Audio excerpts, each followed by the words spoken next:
السلام علیکم ورحمۃ اللہ وبرکاتہ۔ آج کی اس ویڈیو کے اندر ایک سوال کا جواب کہہ لیجئے یا ایک پہیلی کو سلجھانے کو کہہ لیجئے۔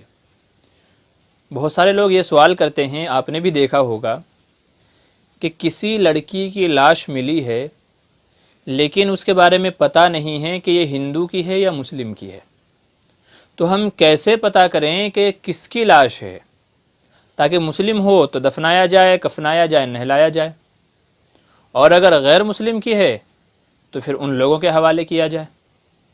تو اگر کوئی لاش ملے اس حالت میں جس پہ کوئی علامت نہ ہو، کوئی پہچان نہ ہو اس کو، تو اس کو کیا شمار کریں گے؟ مسلمان کے غیر مسلم کیسے اس کو پہچانیں گے؟ تو یہ سوال گردش کرتا رہتا ہے۔ بہت سارے لوگ اس سلسلے میں عجیب و غریب جواب دیتے ہیں۔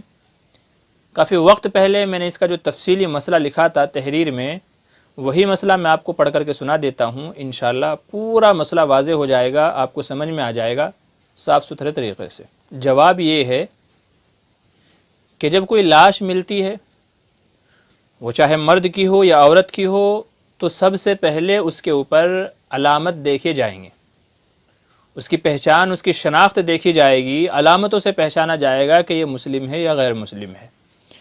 مسلمان ہونے کی علامتیں جیسے ختنہ کا ہونا ہے، مرد میں معلوم پڑ جاتا ہے، اگر ختنہ ہوئی ہے تو مسلمان ہے، ختنہ نہیں ہوئی ہے تو غیر ہے۔ ایسے ہی زیر ناف بالوں کا صاف ہونا، مسلمان لوگ ان کا اہتمام کرتے ہیں، زیر ناف بالوں کو صاف کرتے ہیں، غیر نہیں کرتے۔ ایسے ہی داڑھی کا ہونا، مسلمان رکھتے ہیں، غیر لوگ نہیں رکھتے، لیکن آج کل کے جو ماڈرن مسلمان ہیں، بلکہ یوں کہہ لیجیے امت کا اکثر طبقہ آج کل داڑھی نہیں رکھتا۔ تو خیر یہ علامت تو ایسے ہے کہ اس سے پہچاننا بڑا مشکل ہو جائے گا، لیکن بہرحال بہت سارے لوگوں کی ہوتی ہے۔ جو دیندار طبقہ ہے تو وہ داڑھی رکھتا ہے، تو داڑھی کا ہونا۔ ایسے ہی اسلامی لباس کا ہونا، اگر اسلامی لباس پہنا ہوا ہے تو ظاہر ہے کہ مسلمان ہوگا، غیروں والا لباس پہنا ہوا ہے تو ظاہر ہے کہ غیر ہوگا۔ ایسے ہی بالوں میں مہندی یا کلر وغیرہ کا ہونا، کیونکہ مسلمان بالوں میں مہندی لگاتے ہیں اور غیر نہیں لگاتے۔ تو یہ کچھ علامتیں ہیں، ان سے ہم پہچان سکتے ہیں کہ مسلمان ہے یا نہیں۔ بعض وہ علامتیں جو غیر مسلم ہونے کی ہیں، ان سے پہچان میں آ جائے گا کہ غیر مسلم ہے۔ جیسے عورت ہے اگر تو اس کی پیشانی پر سندور لگا ہوا ہوگا، دیکھیں گے کہ سندور لگا ہوا ہے یا نہیں۔ ایسے ہی بندیا جو وہ ماتھے پہ لگا لیتی ہیں، بندیا لگی ہوئی ہے کہ نہیں۔ ایسے ہی گلے میں منگل سوتر پہنا ہوا ہے کہ نہیں۔ مرد ہے تو اس کی ختنہ ہوئی ہوئی ہے کہ نہیں۔ داڑھی نہیں ہے۔ اور پیشانی پر جو غیر لوگ ایک تلک لگاتے ہیں بڑا سا، تو دیکھا جائے گا کہ وہ تلک لگا ہوا ہے کہ نہیں۔ اگر تلک لگا ہوا ہوگا تو مطلب یہ ہے کہ غیر مسلم ہے۔ ایسے ہی غیر مسلم ہاتھوں میں کڑا پہنتے ہیں یا مخصوص قسم کا لال اور پیلے سے کلر کا جو دھاگا ہوتا ہے تو وہ دھاگا دیکھیں گے۔ ایسے ہی گلے میں چین، لاکٹ اور اس طرح کی چیزوں کا ہونا، چونکہ شریعت میں مردوں کے لیے گلے میں لاکٹ، چین وغیرہ پہننا جائز نہیں ہے، تو اگر کسی کے گلے میں ہے تو مطلب یہ ہے کہ وہ اسلام کو نہیں مانتا ہے، وہ مسلمان نہیں ہے۔ تو یہ چیزیں دیکھی جائیں گی کہ اس کے اندر علامتیں مسلمان ہونے کی ہیں یا غیر مسلم ہونے کی ہیں۔ ان میں سے بہت ساری ایسی چیزیں ہیں، ایسی علامتیں ہیں کہ کوئی نہ کوئی تو مل ہی جائے گی، کوئی نہ کوئی علامت مل ہی جائے گی۔ تو اگر علامت سے سمجھ میں آ جائے کہ یہ مسلم ہے یا غیر مسلم ہے تو اسی اعتبار سے اس کے ساتھ معاملہ کیا جائے۔ اور اگر ان میں سے کوئی علامت نہیں ہے تو پھر ایک اور خاص چیز علماء نے ذکر کی ہے، یہ دیکھا جائے کہ وہ لاش مسلم بستی میں پائی گئی ہے یا غیر مسلم میں۔ وہ لاش جو پائی گئی ہے وہ کس ایریے سے نزدیک ہے؟ مسلمانوں کا ایریا نزدیک ہے یا غیروں کا؟ اگر مسلمانوں کا ایریا ہے تو مطلب یہ ہے کہ یہیں کہیں بستی میں سے آیا ہوگا، کوئی حادثہ پیش آیا اور انتقال ہو گیا۔ تو اگر مسلم بستی قریب ہے اور کوئی علامت نہیں ہے تو سمجھا جائے گا کہ مسلمان ہے، غیروں کی بستی قریب ہے اور کوئی علامت نہیں ہے تو سمجھا جائے گا کہ یہ غیر ہے۔ تو اس اعتبار سے اس کے ساتھ معاملہ کیا جا سکتا ہے کہ بستی دیکھ لیں اور اس اعتبار سے اس کے ساتھ معاملات کریں۔ اور اگر قریب میں کوئی بستی نہیں ہے، جنگل میں پائی گئی ہے، نہ قریب میں مسلمان بستی ہے نہ غیر مسلم بستی ہے، بہت دور پائی گئی ہے، اس سے بھی پہچاننا بڑا مشکل ہو رہا ہے، تو پھر علماء فرماتے ہیں کہ ایسی صورت میں اسے مسلمان سمجھا جائے گا، اور مسلمان سمجھ کر کے اسے نہلا کر کے، دھلا کر کے، کفنا کر کے اس کو دفنا دیا جائے، اس کو دفنا دیا جائے۔ چنانچہ حوالے کے طور پر رد المحتار علی الدر المختار کے اندر بھی ہے، علماء فرماتے ہیں لو لم یدری مسلم ام کافر ولا علامت، پتہ نہیں ہے کہ مسلمان ہے یا کافر ہے، کوئی علامت بھی نہیں ہے۔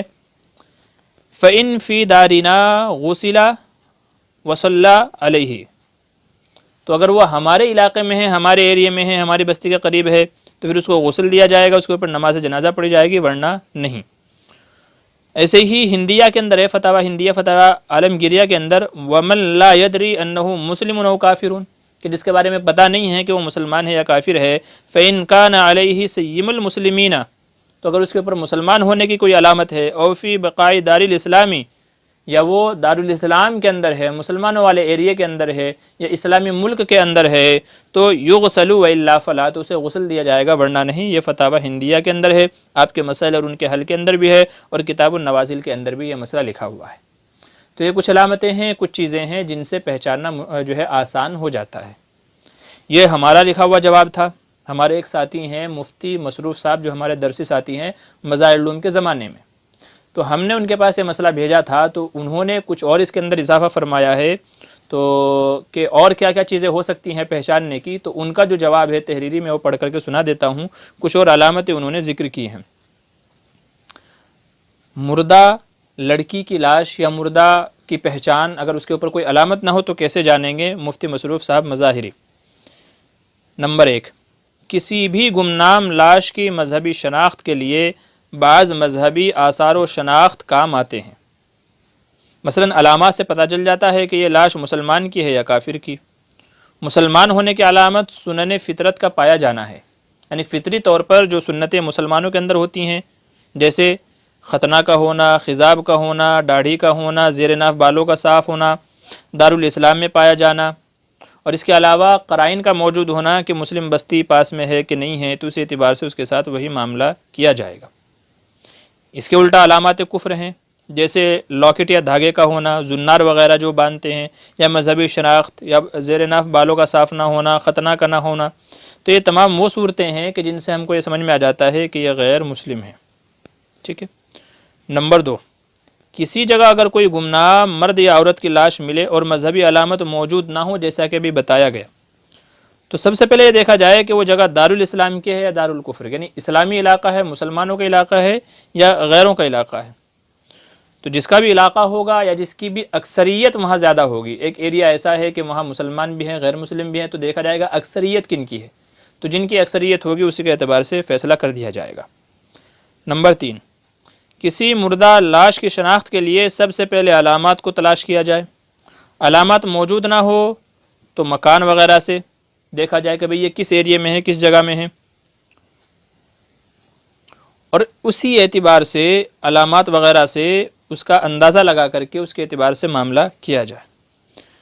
نمبر 4، جب علامت موجود ہوں، یاد رکھیے جب علامت موجود ہو تو پھر علاقہ نہیں دیکھا جائے گا، کس جگہ ملا ہے کس جگہ نہیں، یہ بات یاد رکھیے کہ جب علامتیں موجود ہیں کسی کے اندر مسلمان ہونے کی یا غیر مسلم ہونے کی، تو پھر علاقہ نہیں دیکھا جائے گا، مسلم علاقے میں ہے یا غیر مسلم میں، پھر علامتوں پر بھروسہ کر کے اسی اعتبار سے اس کے ساتھ معاملہ کیا جائے گا۔ نمبر 5، دارالاسلام، دارالکفر اور دارالحرب کی بات اس لیے پیش کی تاکہ آنے والے مسائل میں اس زاویے سے بھی تحقیق کی جا سکے۔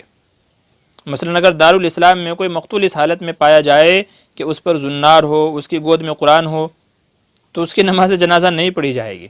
یعنی ایک شخص ایسا ہے کہ اس کے اوپر غیر مسلموں کی بھی علامتیں ہیں لیکن ہاتھ میں قرآن بھی ہے، تو اب کیا سمجھا جائے، مسلم سمجھا جائے یا غیر مسلم سمجھا جائے، چونکہ دونوں طرح کی علامتیں اس کے اندر موجود ہیں۔ تو فرماتے ہیں کہ پھر اس کی نماز جنازہ نہیں پڑھی جائے گی، البتہ اس کو دفنا دیا جائے گا، پھر اس کو دفنا دیا جائے گا۔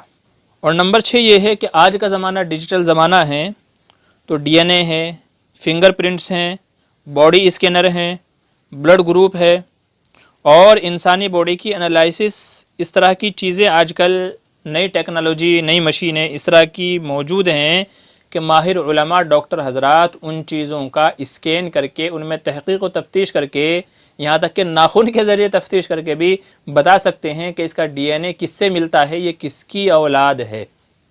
ظاہر ہے بلڈ گروپ کے ذریعے سے معلوم پڑ جاتا ہے یہ کس کا بچہ ہے کس کا نہیں، تو ماں باپ کے ذریعے سے آرام سے معلوم ہو سکتا ہے کہ یہ مسلم ہے یا غیر مسلم ہے۔ تو یہ 6 طریقے اپنائے جا سکتے ہیں کسی بھی لاش کے تعلق سے کہ یہ لاش مسلم ہے یا غیر مسلم ہے۔